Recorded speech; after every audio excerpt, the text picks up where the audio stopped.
Christianity today is often presented as a religion of morality, charity, and personal faith. But there is a question that has followed Christianity since its earliest centuries. What happened to the radical teachings of Jesus? Because when you read the Gospels, Jesus does not simply teach people to be kind, avoid greed, and believe in God. He presents discipleship as something far more extreme. He tells people to leave everything behind. I quote, "Sell all that you have and give to the poor, and you will have treasure in heaven. Then come, follow me. Whoever does not renounce all that he has cannot be my disciple. Do not store up treasures on earth. You cannot serve God and money." And perhaps most radically, "Whoever loves father or mother more than me is not worthy of me." Jesus does not present attachment to the world as a minor spiritual problem. He presents it as something that must be overcome completely. The question is, why does modern Christianity often appear so different from this radical vision? The foundation of Jesus' teaching seems to be that nothing created is worth placing above God. Not wealth, not comfort, not status, not even family. Jesus repeatedly presents the kingdom of God as something that demands absolute priority. This is the same logic behind one of his most shocking teachings. "If thy right eye scandalize thee, pluck it out, and cast it from thee. For it is expedient for thee that one of thy members should perish, rather than that thy whole body be cast into hell." And if thy hand scandalize thee, cut it off. It is better for thee to enter into life maimed than having two hands to go into hell. Many Christians interpret these passages as symbolic language. The point, they say, is not that physical mutilation is good in itself, but that Jesus is demanding radical seriousness about removing whatever leads someone away from God. But notice what makes this teaching so powerful. Even if the command is understood symbolically, the principle behind it remains extreme.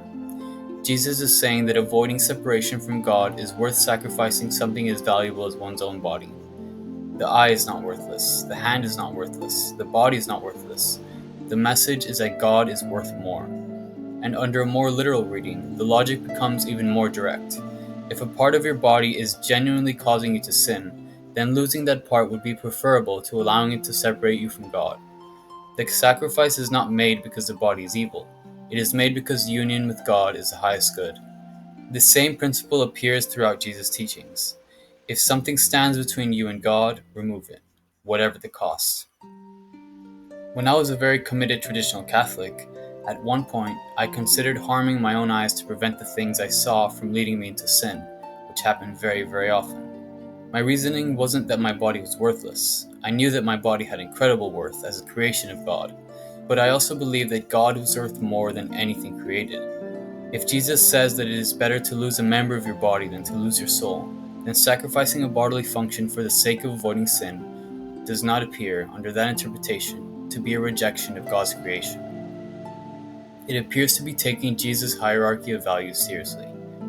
Many Christians would disagree with this conclusion. They would argue that Jesus is using deliberately extreme imagery to communicate urgency, and that the correct application is removing occasions of sin rather than physically harming the body.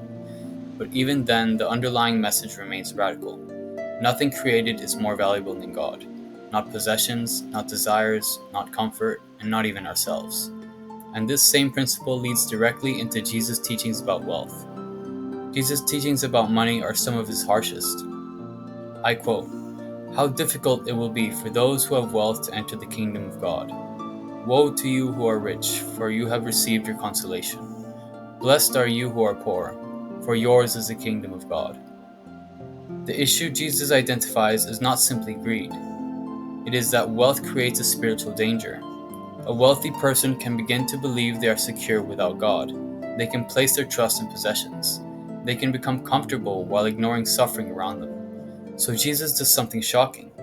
He does not merely say, "Do not love wealth too much." He tells people to give it away.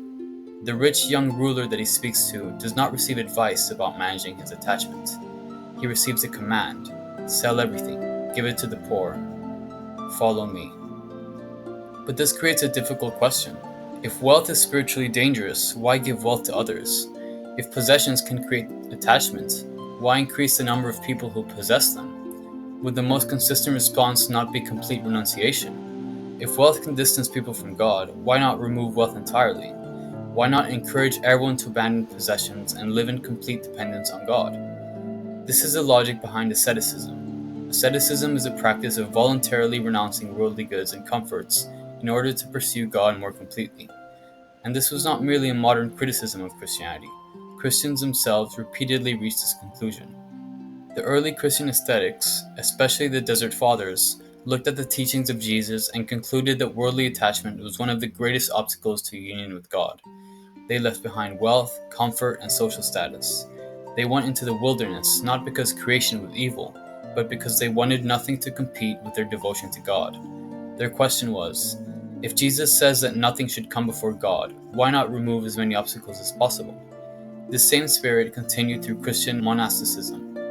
Monks and nuns embraced poverty, celibacy, and obedience as a way of imitating Christ. Later, figures like Francis of Assisi returned to the same vision. Born into wealth, Francis renounced his inheritance and chose a life of poverty and service.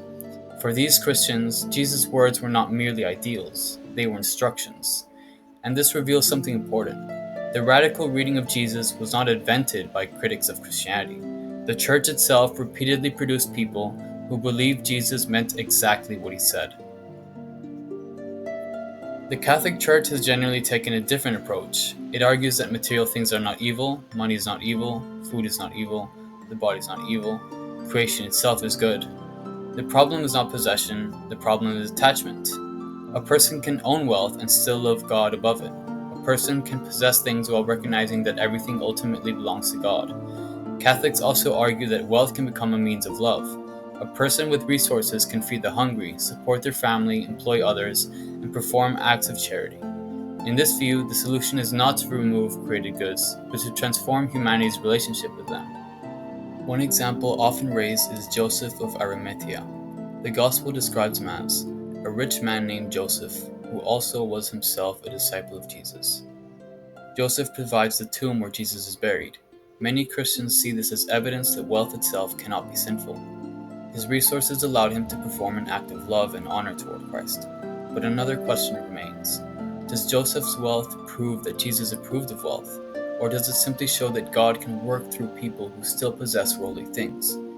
A person can be praised for one action without every aspect of their life becoming an ideal.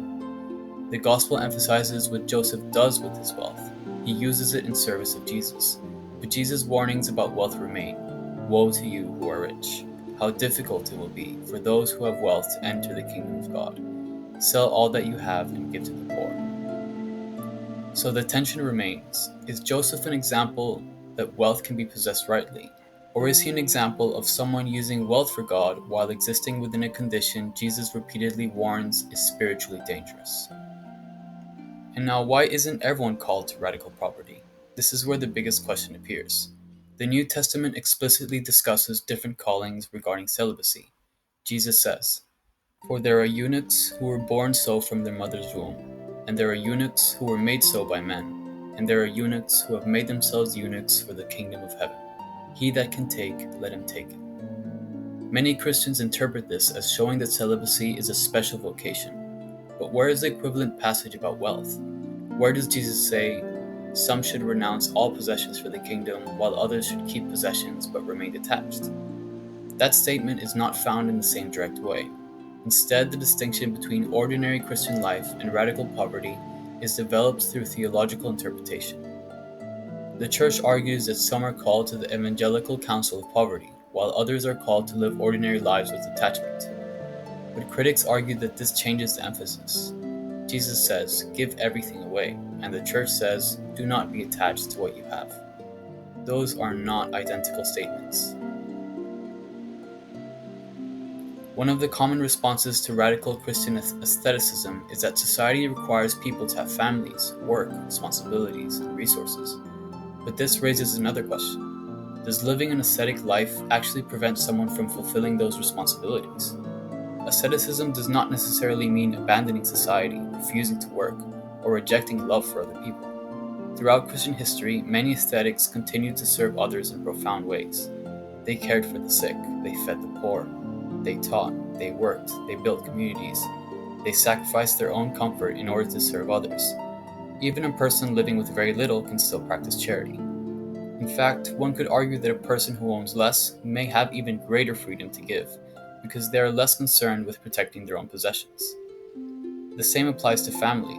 Having a family requires responsibility, but responsibility does not necessarily require wealth. A parent can provide food, shelter, love, and care without pursuing abundance or accumulating possessions beyond necessity. A family can exist within a life of simplicity and sacrifice. So the argument that ordinary responsibilities require wealth does not necessarily prove that wealth itself must be preserved. The deeper question is not, can humans live without possessions?